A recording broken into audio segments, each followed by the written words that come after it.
What is most significant about Hearney's model is that, although from within space-time we experience each instance one at a time, one after the other, every instance of space in fact exists simultaneously and indefinitely. Thinking again of a film, you could say that when you play it, each frame appears one after the other, but in actual fact they all physically remain in existence in their relative positions within the film. You know that every frame exists simultaneously, but it is only possible to view them one after another.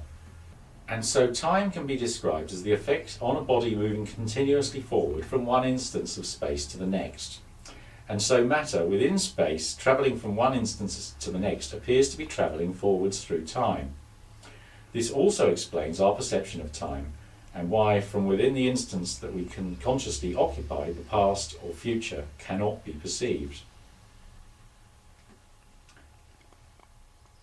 It is because every instance of space exists simultaneously that the cognitive reaction can occur at any point. If at the moment of the reaction space is curved in on one point, then it follows that at this initial point all instances of space occupy the same position in time. Therefore, it is not necessary for this event to occur at what is now the first instance of space, that is, where q equals 0. Because at this point every instance, and so every position in time, exists in this one location. Scientists now believe that space-time could have expanded from this point both outwards and inwards, or rather forwards and backwards in time, so that in a sense it unfolds from this point of creation until every instance occupies its proper position. Of course, from within, space-time appears to develop chronologically from the point n00 where q equals 0. This then leads to the question of when exactly this reaction might have taken place, if not at n00 where q equals 0. 3 years into their project, Bythingson-Hearney discovered a large concentration of cognitrons around what is now the instance n where q equals 14.995, approximating to roughly 9,894,000 years BC. And so the cognitive reaction is reckoned to have taken place around this time. Now, the most important aspect of Hearney's theory of space-time, and what went a long way in validating his ideas, is that it proves a new logical explanation for two major universal phenomena: black holes that act as wormholes, connecting two distant points within space and time, and gravity. The existence of the former has always troubled scientists, and theories that account for travelling through time, or quickly, between distant points within space have always been difficult to develop whilst trying to confirm the traditional views of space-time, though this kind of travel has been known for a long time to be possible, at least on a subatomic level. With Hearney's model, however, this problem is theoretically removed. When we state that every instance of space exists simultaneously, the problem of how to reach another point in space or time is solved. If the physical challenge of managing to exit space-time can be achieved, one could travel through the 5th, 6th and 7th dimensions of g-space in order to re-enter space-time at any point. What is more, as g-space is without time, this journey would be effectively instantaneous. We know that black holes in fact form rifts leading into these dimensions. However, we have no solution at the moment to the fact that one would be reduced to subatomic particles on passing through a black hole. Now, Hearney also argues that space-time, made up of instances, can make sense of the effect of gravity, providing a body within space distorts not only the instance in which it exists, but also instances consecutive to it. This seems perfectly logical if we note that a particular body maintains its position across a number of instances, and that every instance in which the body exists will be distorted in the direction of the mean position of this body. This diagram may make this idea clearer.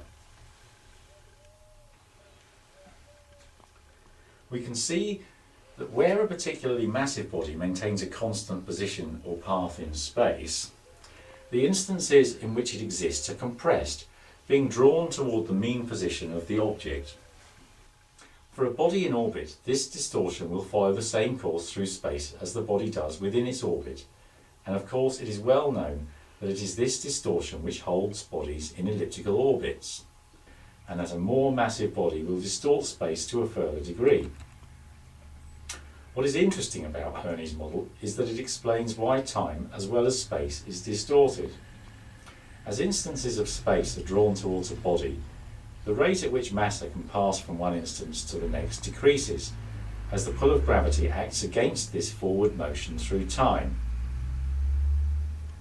For example, if two people in an airport are walking along a corridor at the same speed, but one of them is walking the wrong way along a travelator, then the person on the travelator will take longer to reach the end of the corridor, as their total speed has been reduced due to the counter motion of the travelator, which is pulling them in the opposite direction. And so the distortion of space causes a kind of temporal drag, in which time is essentially being drawn backwards as instances of space are drawn towards a body, whilst matter attempts to move forwards. Theoretically then, if space-time is distorted to a sufficient degree, it should be impossible to travel forwards from one instance to the next, and so time will effectively stop, which is of course what happens when passing into a black hole.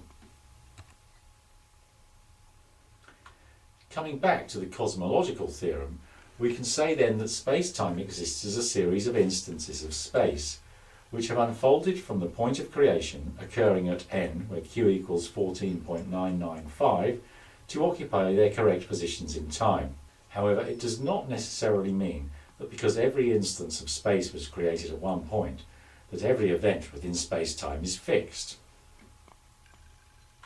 There are a number of hypotheses along these lines. Bythingson-Hearney, along with many scientists, theorized that an infinite number of forms exist for every future instance of space, in which every possible eventuality occurs, and that individual decisions or choices, conscious or not, create a path, or possibly multiple paths, of reality.